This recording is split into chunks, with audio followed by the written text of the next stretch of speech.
हिंदी ही वो बड़ी मुश्किल से बोल पाते हैं, तो उनमें उतनी उनकी सोच उतनी नहीं है कि वो इस स्पीच का महत्व समझे या वो वंदे मातरम का महत्व समझे। और ये गाना भी उनकी समझ से बाहर एक वो है, तो उनकी बस की नहीं है ये। अगर आप उनको कहें कि इस गाने को आप ट्रांसलेट करिए, मैं आपको चैलेंज देती हूँ, वो गाना ना बोल पाएंगे वंदे मातरम, ना उसको ट्रांसलेट कर पाएंगे। और अगर आप छोटे से भी शब्द का उनको कहें कि आप इसकी ट्रांसलेशन करिए, वंदे मातरम की आप ट्रांसलेशन करिए, इसका मतलब क्या हो, वो उसमें फेल हो जाएंगे। ये मैं आपको चैलेंज देती हूँ। इसलिए वो आज मुंह नहीं दिखा रहे हैं, क्योंकि उनको कुछ समझ आने नहीं वाला है। वंदे मातरम का अर्थ नहीं समझ पाएंगे राहुल गांधी। लोकसभा में आज गूंजा सबसे तीखा वार, और वो था कंगना रनौत का।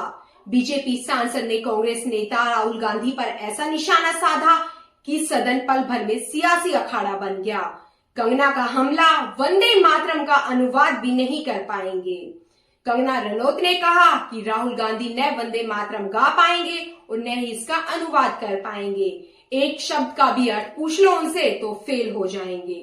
उनके इस बयान ने राजनीतिक तापमान और भी बढ़ा दिया। राहुल गांधी को स्पीच की समझ नहीं, सोच की कमी, कंगना का दावा। संसद में वंदे मातरम पर चर्चा चल रही थी और राहुल गांधी मौजूद नहीं थे।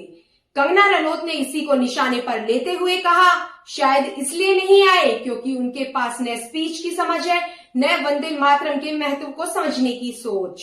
राहुल गांधी हिंदी भी मुश्किल से बोल पाते हैं, कंगना ने बड़ा इल्जाम लगा दिया। हमला और तेज करते हुए कंगना ने बोला, ये गाना राहुल गांधी की समझ से बाहर है।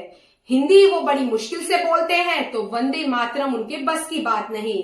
बता दें आपको, कुछ दिनों पहले कंगना ने राहुल गांधी को घेरा था, जब उन्होंने विदेशी प्रतिनिधि मंडल वाली टिप्पणी की थी। कंगना ने तब भी तंज कसा था कि अगर राहुल गांधी अटल बिहारी वाजपेयी जैसा बनना चाहते हैं तो पहले बीजेपी में शामिल हो जाएं। कुल मिलाकर आज संसद में कंगना रनौत का बयान सिर्फ एक टिप्पणी नहीं था, बल्कि सियासत का सबसे कड़वा और सबसे चर्चा में रहने वाला हमला बन गया है।